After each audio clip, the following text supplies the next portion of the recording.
के मनन के लिए हम निकालेंगे व्यवस्था विवरण उसका 28वां अध्याय, बुक ऑफ ड्यूट्रोनोमी चैप्टर 28। व्यवस्था विवरण उसका 28वां अध्याय और इसकी 7वीं आयत से लेके 11वीं आयत तक मैं आप लोग के मध्य में पढ़ूंगा। Book of Deuteronomy chapter 28 verses 7 to 11।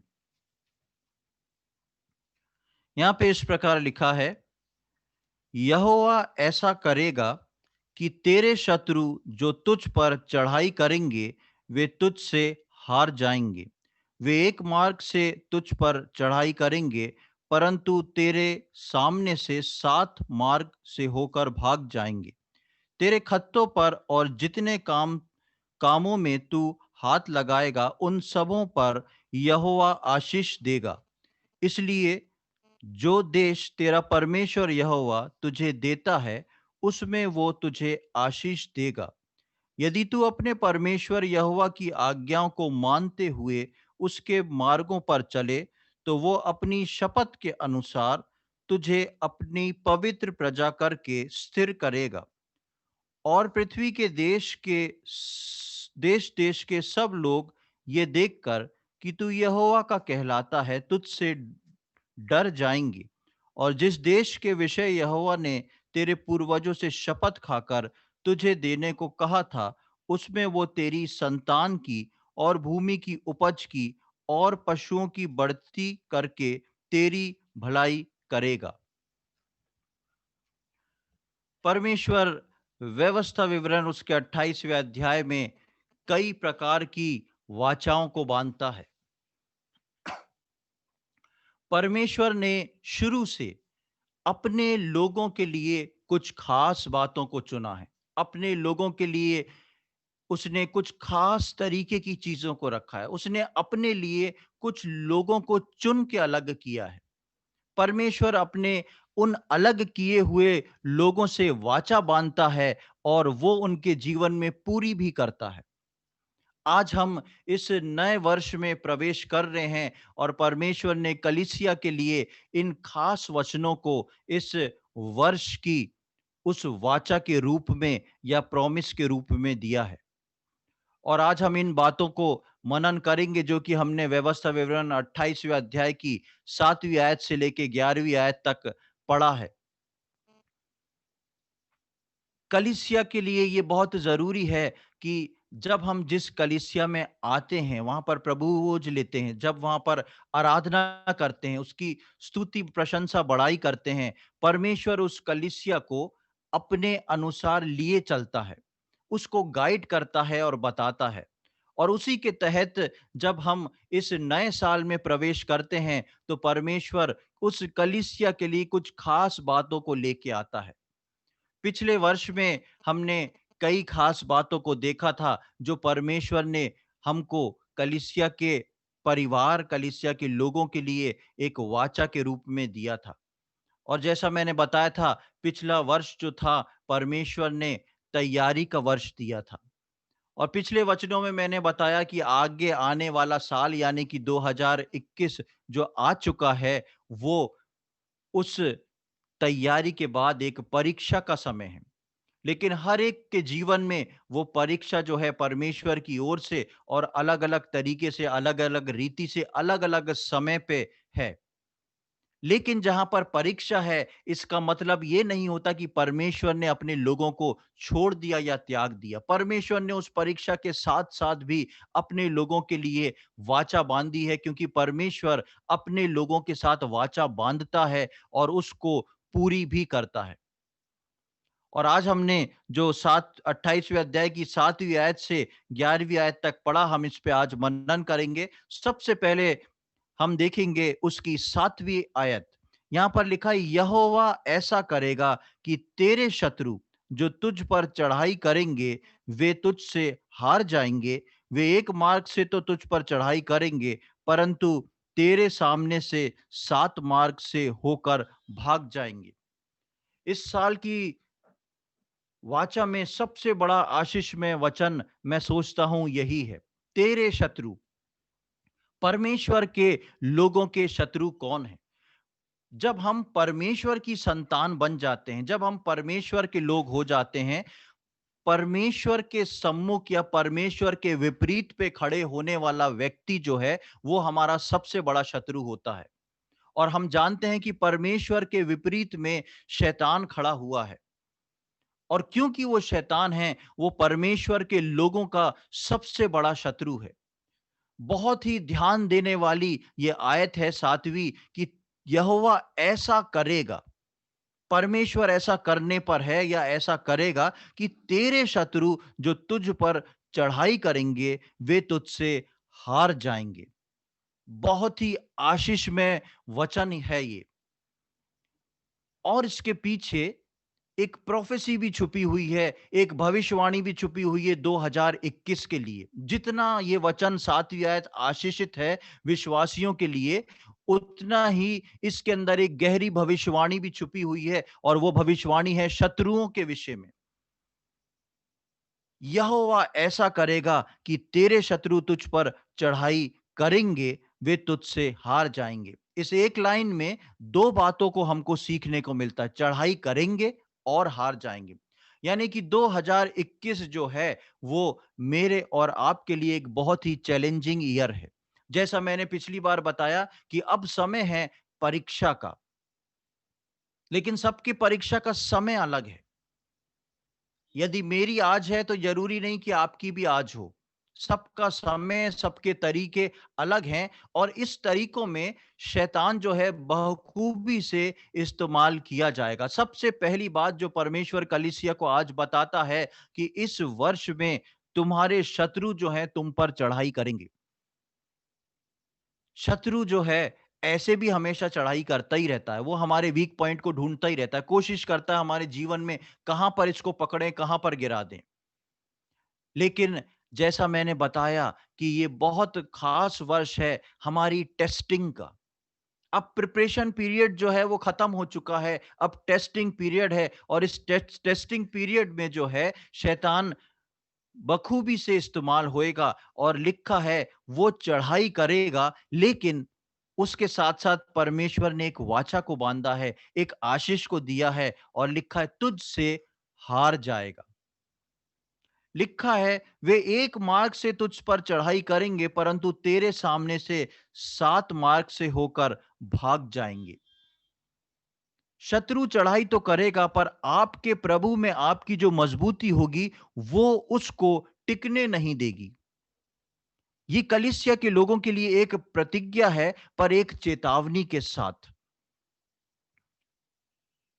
इसको ऐसा इस वे में ना लें कि शत्रु आएगा, परमेश्वर उसको भगाएगा और हम जीत जाएंगे, वो हार जाएगा। नहीं, इसके बीच में एक विश्वासी का भी कुछ रोल है।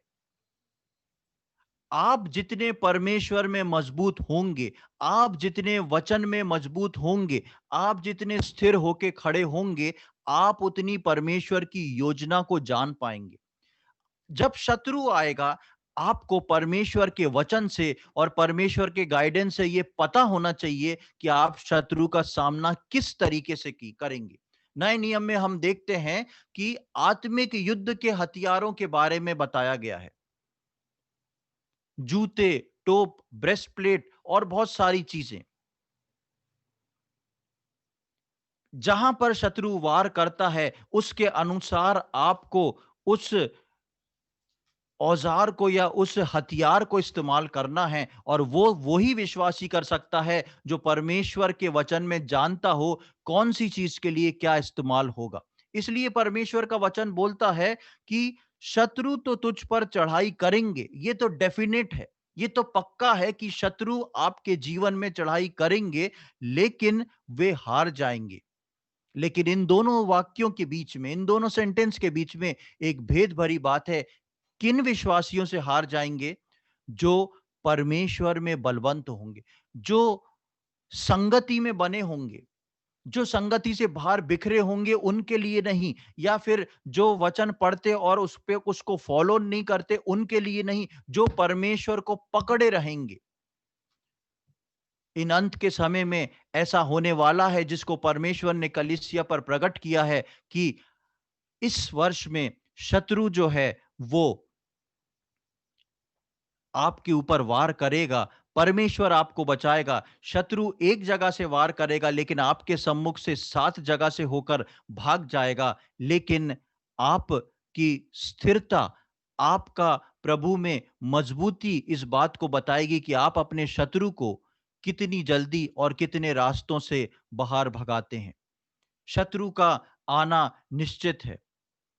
हम देखते हैं कि इज़राइलियों की जब 40 वर्ष की जंगल की यात्रा शुरू हुई थी, परमेश्वर उनके साथ था। पिछले दिनों में मैं जो वचन दे रहा था, मैंने उसमें बताया था कि परमेश्वर रात के समय में आग का खंभा और दिन के समय बादल की छाँव बन के उनके साथ-साथ चलता था। लेकिन आप जब इज़राइलियों का इतिहास पढ़ेंगे तो इस इन 40 वर्ष में उनके सामने शत्रु आके खड़े हुए। परमेश्वर साथ था, पर शत्रु आते थे।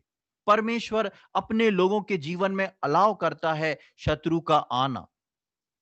क्योंकि परमेश्वर मुझको और आपको डरपोक नहीं बनाता कि परमेश्वर हमेशा मुझको और आपको छुपा के रख ले। परमेश्वर चाहता है आप अपने शत्रु को पहचानें।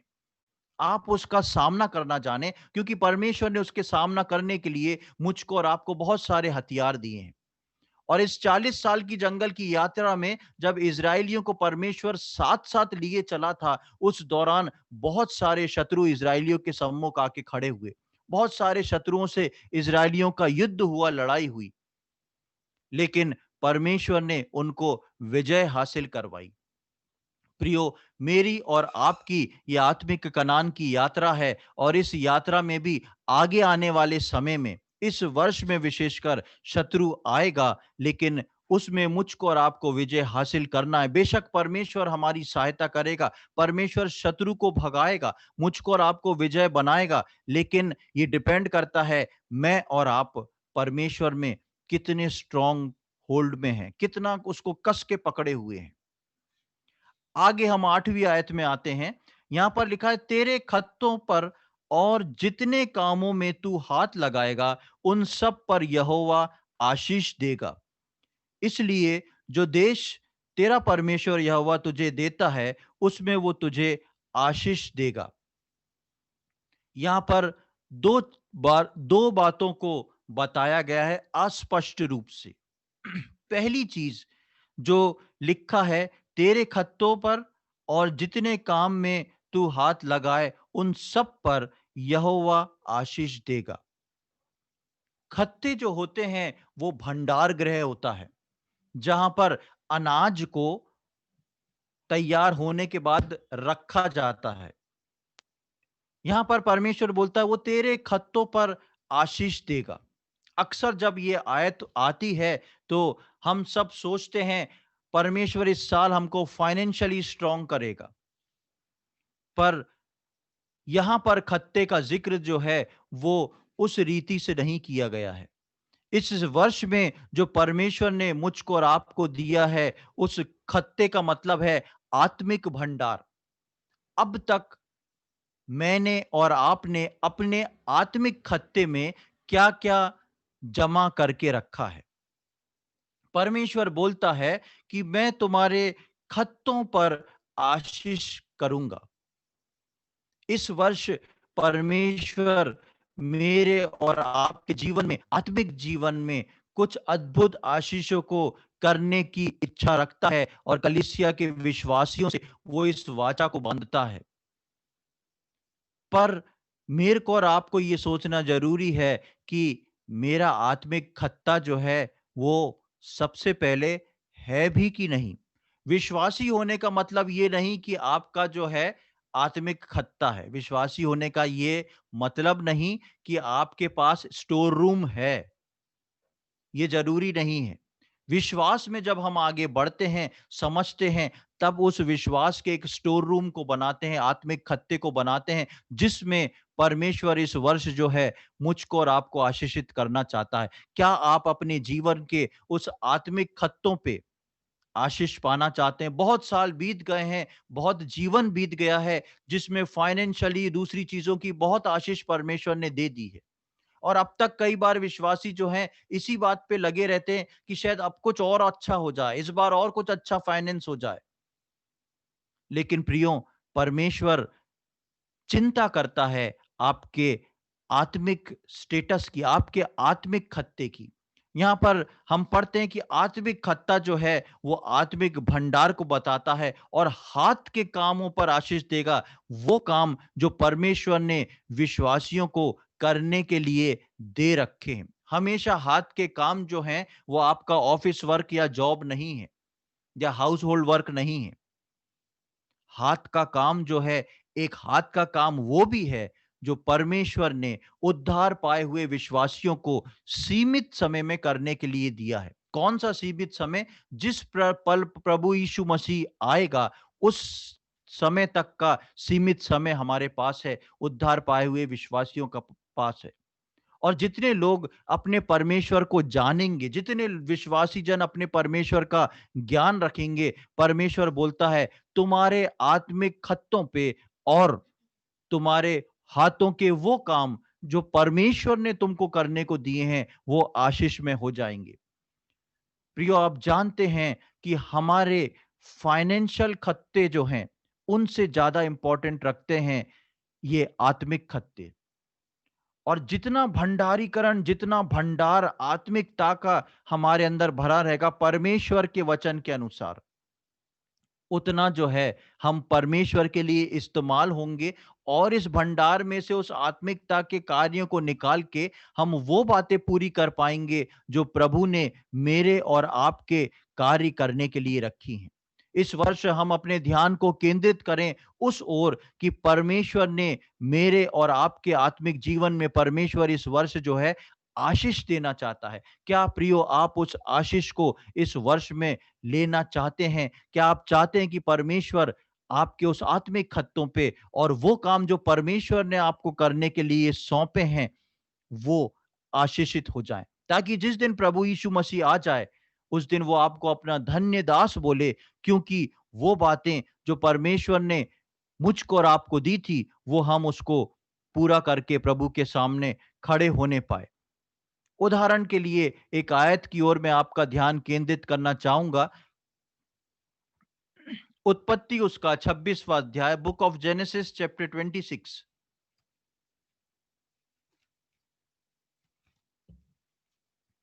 उत्पत्ति अध्याय 26, जेनेसिस चैप्टर 26। और जिससे पहले मैं पढ़ूं, मैं उसकी पृष्ठभूमि को आपको बता दूं कि यहां पर इसहाक का वर्णन है।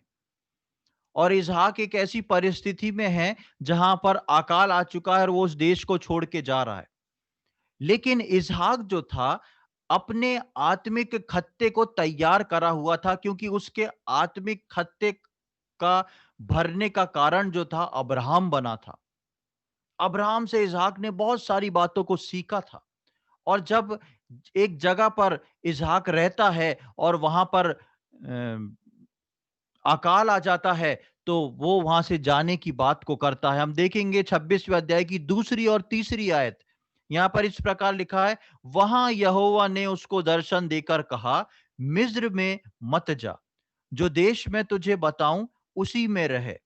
तू इसी देश में रहे और मैं तेरे संग रहूंगा और तुझे आशीष दूंगा, और ये सब देश मैं तुझको और तेरे वंश को दूंगा, और जो शपथ मैंने तेरे पिता अब्राहम से खाई थी उसे मैं पूरी करूंगा। जैसा मैंने बताया कि ये परमेश्वर वो परमेश्वर है जो वाचा को पूरी करता है, और परमेश्वर ने अब्राहम से एक वाचा को बांध रखा था। और जब इसहाक एक ऐसे स्थान पर पहुंचा जहां पर अकाल आ गया और इसहाक समझ गया कि यहाँ पर रहना मुश्किल है, और जब उसने जाने का डिसाइड कर लिया, परमेश्वर उसको बोलता है वहां मत जा, तू मिस्र में ही रहे, मिस्र में मत जाना, तू इसी स्थान पर रहे और मैं इस स्थान पर तुझको आशीष दूंगा। और इसकी 12वीं आयत को देखें, 26वें अध्याय की 12वीं आयत। यहां पर लिखा है, फिर इसहाक ने उस देश में जोता बोया और उसी वर्ष में 100 गुना फल पाया, और यहोवा ने उसको आशीष दी। जो जगह परमेश्वर ने उसको बताई थी, दिखाई थी, इसहाक वहीं रुक गया। उसने उस बंजर भूमि में, उस सूखी भूमि में जो अकाल में थी, वहां पर जोता बोया, और वहां पर हम पढ़ते हैं परमेश्वर ने उसको आशीष दी। प्रियो, इस बात से मतलब नहीं कि आप किस परिस्थिति में रह रहे हैं। हो सकता है आपकी आत्मिक परिस्थितियां खराब हों, हो सकता है आपकी आर्थिक परिस्थितियां खराब हों, हो सकता है आपके घर की परिस्थितियां खराब हो सकता है आपको समझने वाला कोई ना हो, लेकिन इस बात को ध्यान रखें, परमेश्वर अपने लोगों को चाहता है कि वो बंजर भूमि में रह के उसको जोते और बोएं, और परमेश्वर उनके आत्मिक खत्तों को आशीषित करे, परमेश्वर उनके हाथ के कामों को आशीष करे।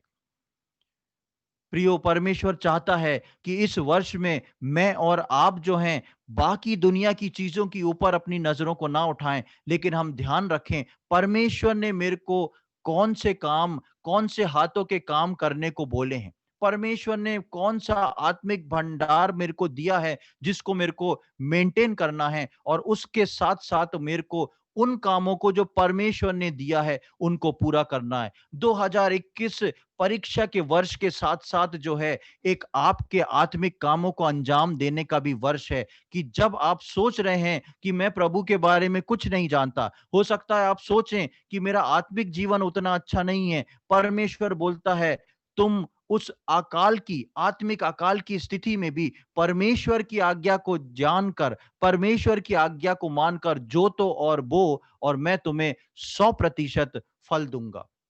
प्रियो, ये 2021 जो है विश्वासियों के लिए बहुत ही इंपॉर्टेंट वर्ष है।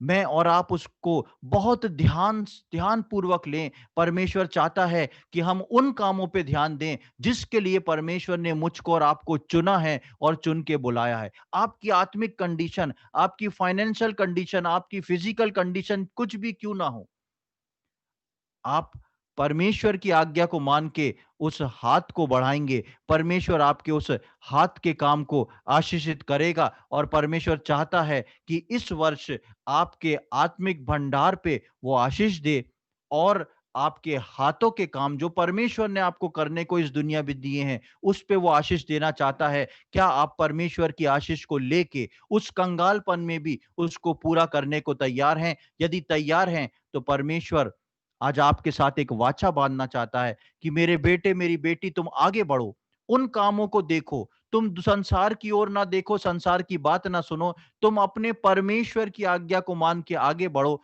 और मैं तुमको 100% आशीष दूंगा। इसहाक जो है उस सूखी भूमि पे 100% फल लेके आया। मैं और आप जो हैं 1000% फल ला सकते हैं, क्योंकि मैं और आप प्रभु यीशु मसीह के लहू के द्वारा खरीदे हुए लोग हैं। आगे हम आएंगे नवी आयत में। व्यवस्था विवरण 28 अध्याय उसकी नवी आयत, 9th वर्ष। यदि तुम अपने परमेश्वर यहोवा की आज्ञाओं को मानते हुए उसके मार्गों पर चले, तो वो अपनी शपथ के अनुसार तुझे अपनी पवित्र प्रजा करके स्थिर करेगा। उसकी प्रजा में स्थिर रहना एक बहुत बड़ी बात है। आप देखेंगे कि इजराइली जब मिस्र को छोड़ के चले थे, एक बड़ी भीड़ चली थी। और पिछले दिनों में हम इस बात को परमेश्वर के वचन से सीख रहे थे कि 20 वर्ष के ऊपर के सभी लोग जो थे जंगल में मारे गए, और कनान में सब लोग प्रवेश नहीं कर पाए। परमेश्वर ने कुछ लोगों को अपनी प्रजा में बने रहने दिया, कुछ लोगों को हटा दिया। परमेश्वर का वचन यहां पर स्पष्ट रूप से नवी आयत में कहता है, यदि तू अपने परमेश्वर यहोवा की आज्ञाओं को मानते हुए उसके मार्गों में चले। परमेश्वर की आज्ञा को मान मान के उसके मार्गों में चलना मेरे और आपके लिए बहुत जरूरी है।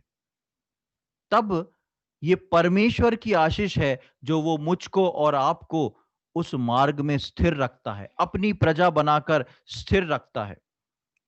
शैतान बार बार आपको अस्थिर करेगा, पर आप परमेश्वर की आज्ञा को पूरी करके, उन प्रतिज्ञाओं को पूरा करके स्थिर रह सकते हैं। शैतान जो है गिराने की कोशिश करेगा, जैसे हमने शुरू में 7वीं आयत में पढ़ा था कि शत्रु तो हमला करेगा,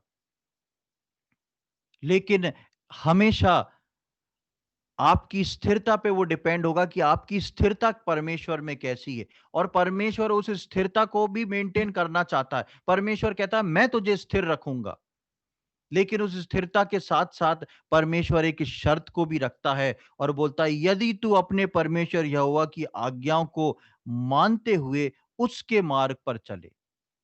तब वो अपनी उस शपथ को, उस बात को वो पूरा करेगा। जो आज्ञा पूरी नहीं कर पाए, उन्हें सोचें और पूरी करें, क्योंकि उसकी स्थिरता जो है वो बहुत ज़रूरी है। पिछला 1 वर्ष बीत गया और हो सकता है परमेश्वर ने हम सबको अलग-अलग रीति से कई बातों को सिखाया होगा, बताया होगा, समझाया होगा। कई बार ऐसा भी होता है कि जो बात हमारे लिए ईज़ी रहती है, उसको हम पूरा कर लेते हैं। और कई बार जो है, जो बात हमारे लिए कठिन है या हमारे पसंद की नहीं है, उसको हम छोड़ देते हैं। लेकिन परमेश्वर स्पष्ट रूप से बोलता है, यदि तू अपने परमेश्वर यहोवा की आज्ञाओं को पूरा करेगा, मुझको और आपको इस वर्ष पीछे छूटी हुई वो आज्ञा, और वो आज्ञा जो अब से परमेश्वर मुझको और आपको दे रहा है, उनको हम बैठ के स्मरण कर लें, उनको सोच लें, परमेश्वर ने पिछले वर्ष मुझे क्या-क्या सिखाया, क्या-क्या आज्ञा दी, क्या-क्या चेतावनियाँ दी और कितनों को मैं पूरा कर पाया, कितनों को मैंने लापरवाही से छोड़ा, कितनों को मैंने समय ना होने की वजह से छोड़ा। परमेश्वर मुझको और आपको 1 वर्ष और प्रदान किया है। परमेश्वर चाहता है कि इस 2021 में मैं और आप जो हैं, उन आज्ञाओं को पूरा करें, ताकि मेरी और आपकी स्थिरता जो है, वो खत्म ना हो जाए। परमेश्वर के वचन में हम देखते हैं कि परमेश्वर ने इज़राइलियों के लिए सबसे पहला राजा जो था, वो शाऊल को चुना था। और शाऊल को कुछ बातें, कुछ आज्ञा दी गई थी और शाऊल ने 2 बार उन आज्ञाओं को तोड़ा और परमेश्वर ने उसकी स्थिरता को हमेशा के लिए खत्म कर दिया। शमूएल शाऊल से बोलता है कि परमेश्वर ने तुझे अपनी प्रजा के राजा होने के लिए तुच्छ जाना है। क्यों जाना है? क्योंकि तूने उन आज्ञाओं को पूरा नहीं करा जो परमेश्वर ने तुझे की थी। परमेश्वर ने शाऊल को नियुक्त किया, परमेश्वर ने शाऊल को आज्ञा दी, शाऊल ने आज्ञा नहीं निभाई, परमेश्वर ने उसको नियुक्ति से हटा दिया, उसको स्थिरता से हटा दिया।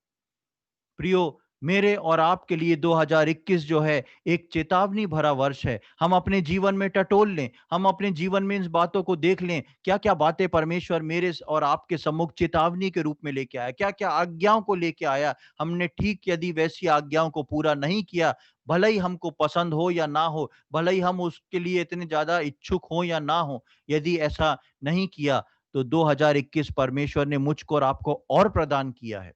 परमेश्वर बोलता है, यदि तू आज्ञा में बना रहेगा, तब तू स्थिर रहेगा। परमेश्वर चाहता है कि आप स्थिर रहें। परमेश्वर कभी नहीं चाहता कि आप शाऊल के समान अपनी स्थिरता को खो दें। हम इस 2021 वर्ष में इस बात को ध्यान में रखते हुए अपने जीवन को ध्यान से जिएँ। हम 10वीं आयत में आएँगे। यहाँ लिखा है, और पृथ्वी के देश-देश के सब लोग ये देखकर कि तू यहोवा का कहलाता है, तुझसे डरेंगे।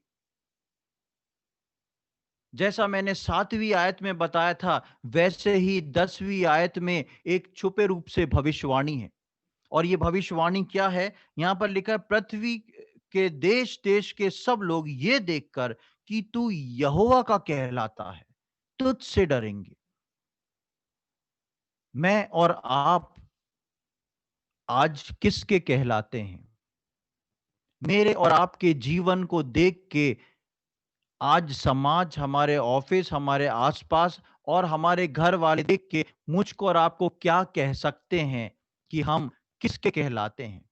हमारा उठना, बैठना, सोच विचार, हमारे काम करने का तरीका जो है, किसको प्रदर्शित करता है?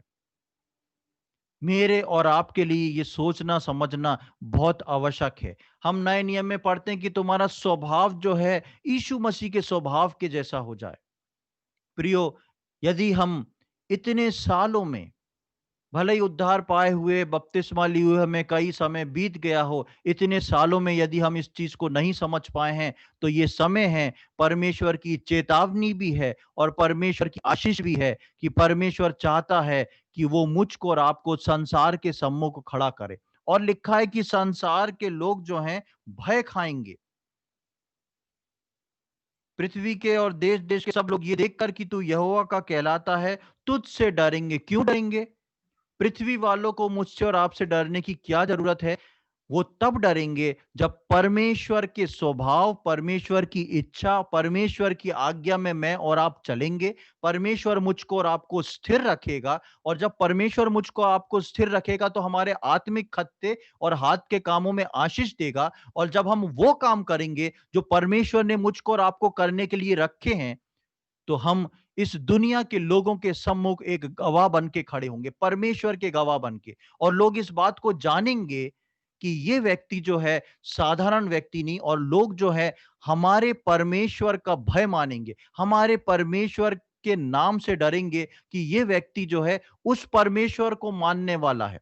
ऐसा ही कुछ वाक्यात परमेश्वर के वचन में पुराने नियम में हुआ, जिसको जल्दी से मैं आपके सम्मुख पढ़ना चाहूंगा। दानियल की किताब उसका दूसरा अध्याय, बुक ऑफ डैनियल चैप्टर 2।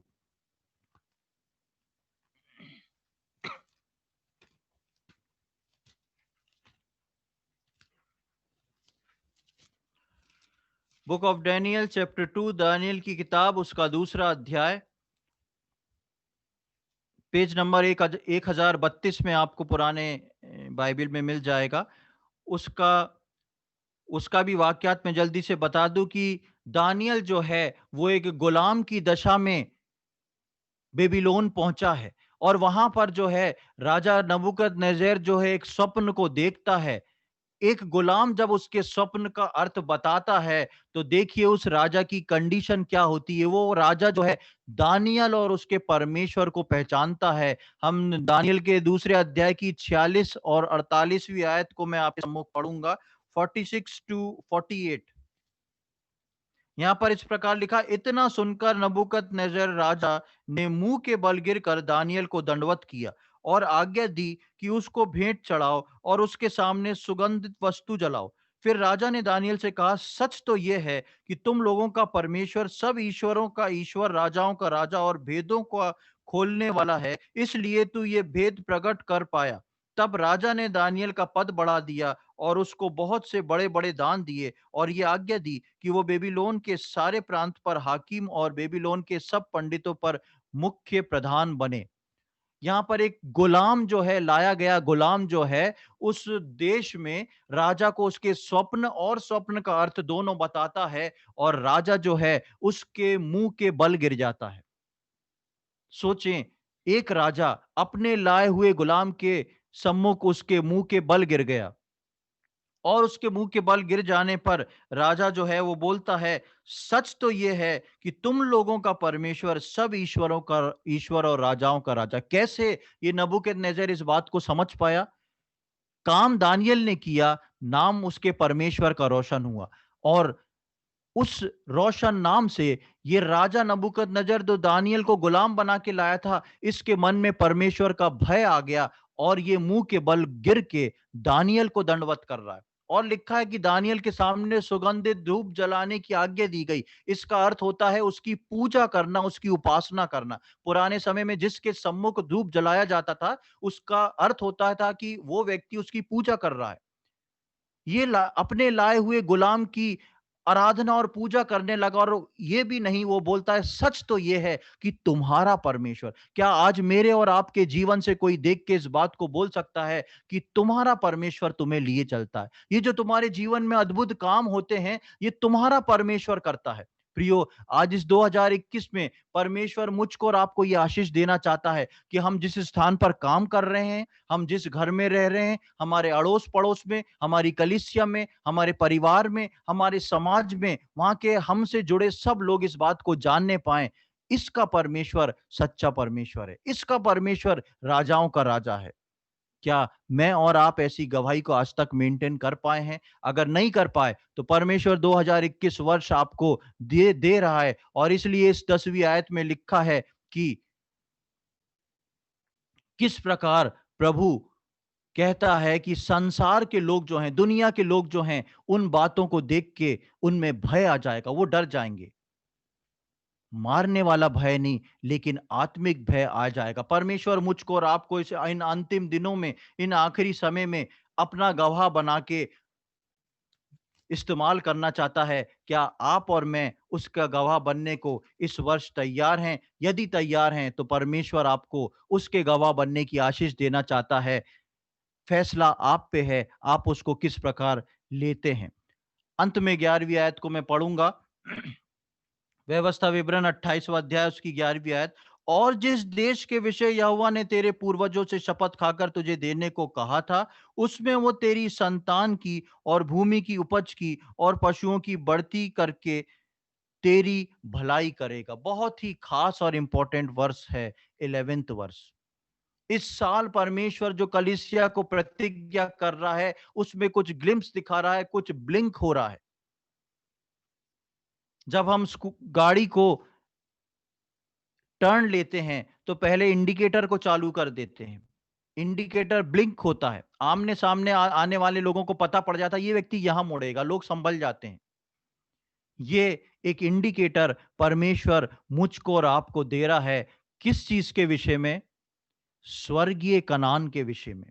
यहां पर लिखा है, और जिस देश के विषय यहोवा ने तेरे पूर्वजों से शपथ खाकर तुझे देने को कहा था, पास्ट टेंस में हो गया, तुझे देने को कहा था, उसमें वो तेरी संतान की और भूमि की उपज की और पशुओं की बढ़ती करके तेरी भलाई करेगा। परमेश्वर बताता है कि आने वाले समय में जो वाचा तुमसे बांधी थी स्वर्गीय कनान के लिए, उसमें परमेश्वर तुमको ले जाके तुम्हारी भलाई करने पर है। प्रियो, मैं और आप नहीं जानते कि प्रभु यीशु मसीह का आगमन कब होगा, लेकिन प्रभु का आगमन जिस प्रकार निकट आता जा रहा है, उसके साथ ही साथ परमेश्वर प्रभु यीशु मसीह का आगमन जो है अब पूरी तरह द्वार पर पहुंच चुका है। और इस 11वीं आयत में हम इसी बात को बोलते, तो वो बोलता है कि तुम्हारे पूर्वजों से जो मैंने शपथ खाई थी, प्रभु यीशु मसीह विश्वासियों के पूर्वजों से, यानी कि मैं और आप जो विश्वासी हैं, हमारे पूर्वजों से जिस वाचा को बांध के गया है, उस देश को प्रभु देने के लिए बता रहा है। कौन सी वाचा प्रभु यीशु मसीह ने मेरे और आपके विश्वास के पूर्वजों से बांधी थी? बहुत ही सुपरिचित आयत, यूहन्ना रचित सुसमाचार उसका 14वां अध्याय और उसकी 2 और 3वीं आयत आप सब अच्छे से जानते हैं, बाद में भी पढ़ सकते हैं। मैं ऐसे ही आपको बता देता हूं कि प्रभु यीशु मसीह बोलता है कि मैं तुम्हारे लिए एक जगह तैयार करने जाता हूं। मेरे पिता के घर में रहने के बहुत से स्थान है, मैं तुम्हारे लिए जगह तैयार करने जाता हूं और मैं आके तुमको लेके जाऊंगा। ये हमारे विश्वासी पूर्वजों से परमेश्वर वाचा बांध चुका है। और आज हमको परमेश्वर वचन दे रहा है कि और जिस देश के विषय यहोवा ने तेरे पूर्वजों से शपथ खाकर तुझे देने को कहा था, उस देश में प्रभु मुझको और आपको ले जाके शांति देने वाला है। क्या उस देश के लिए मैं और आप तैयार हैं? हम अपने जीवनों को जांचें, हम अपने जीवनों को सोचें। ये परमेश्वर बहुत प्रेम करने वाला परमेश्वर है। ये अपने चुने हुए लोगों से वाचा बांध के उस वाचा को पूरा करने वाला परमेश्वर है। इस वर्ष परमेश्वर ने अपने लोगों के साथ इस वाचा को बांध रहा है। आज हमने 5 बातों को, 5 वाचाओं को देखा है कलीसिया के लिए, जो प्रभु पूरी करने वाला है इस आने वाले वर्ष में। लेकिन वो आपके जीवन में पूरी होगी कि नहीं, वो आपके ऊपर डिपेंड करता है। उन 5 बातों को मैं एक बार दोहरा दे रहा हूं। पहली बात हमने देखी, जो परमेश्वर वाचा बांधता है, वो बोलता है कि शत्रुओं से हराएगा। दूसरी बात बोलता है खत्तों और हाथ के कामों को आशीष देगा। तीसरी बात वो बताता है पवित्र प्रजा करके स्थिर करेगा।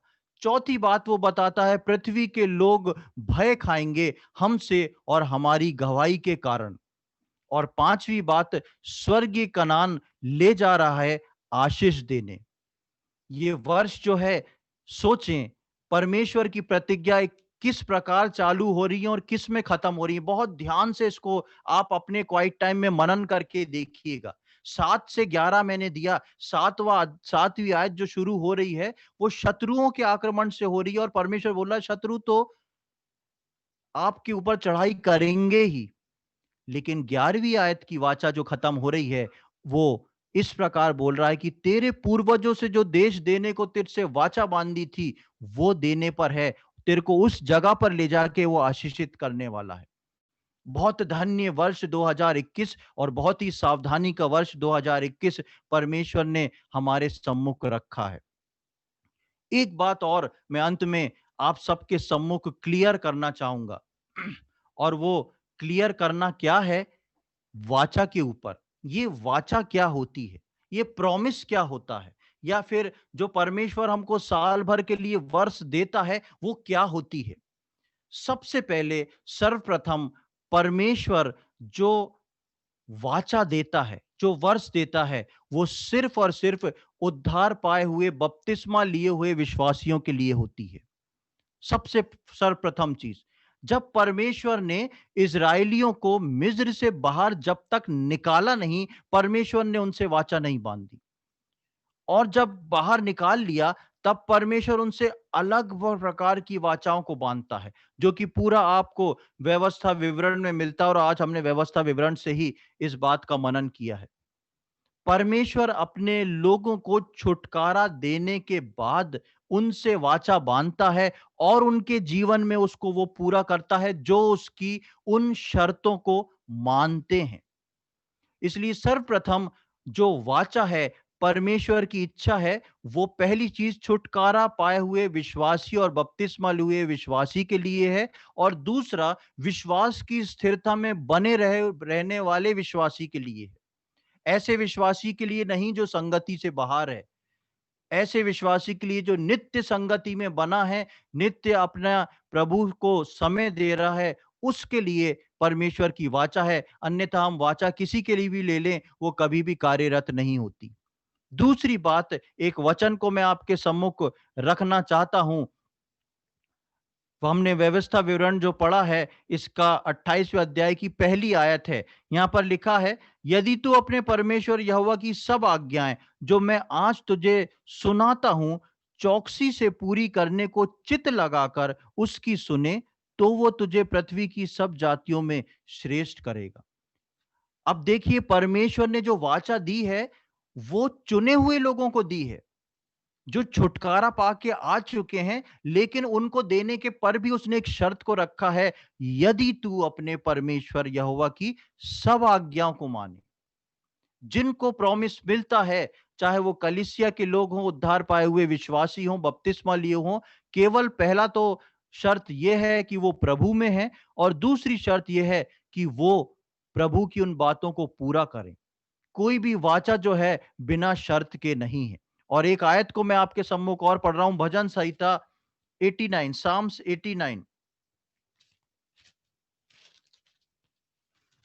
बोलते 89 को, हाँ, भजन संहिता 89 और उसकी तीसरी आयत, थर्ड वर्स। Sam's 89 verse 3। तूने कहा, मैं अपने चुने हुए से वाचा बांधी है, मैंने अपने दास दाऊद से शपथ खाई है। अपने चुने हुए से वाचा, परमेश्वर की जो वाचा है, वो सिर्फ उसके चुने हुए लोगों के लिए है। उसके उन लोगों के लिए जो उद्धार पाके बपतिस्मा लेके कलीसिया में आके प्रभु से संगति करते हैं। बाकी लोगों के जीवन में वो वाचा कभी भी ना लागू होती है, ना लागू हो सकती है। और जो बुलाए गए हैं, चुने गए हैं, उद्धार पाए हुए, बपतिस्मा लिए हुए विश्वासी, उनके जीवन में भी वो तब शर्त पूरी होती है, तब वाचा पूरी होती है, जब वो परमेश्वर की उन शर्तों को पूरा करें, उनकी आज्ञाओं को पूरा करें। प्रियो, आने वाला साल जो है, बहुत ही महत्वपूर्ण साल है। आने वाला साल जो है, जहाँ परमेश्वर की आशीष का साल है, वहीं हमारी जो है परीक्षा का भी वर्ष है, वहीं हमारे टेस्टिंग का वर्ष है, और उसके साथ-साथ हमारे लिए स्वर्गीय आशीषों का भी वर्ष है। परमेश्वर ने सारी बातें खोल के कलीसिया के सम्मुख रखी हैं। हम इन सारी वाचाओं को किस प्रकार लेके अपने जीवन में चलते हैं, वो हमारे ऊपर डिपेंड करता है। परमेश्वर इन वचनों को समझने में और इनको अच्छे से अध्ययन करके इस वर्ष में इन वाचाओं को पकड़ के चलने में हम में से प्रत्येक की सहायता करे। प्रभु के नाम की महिमा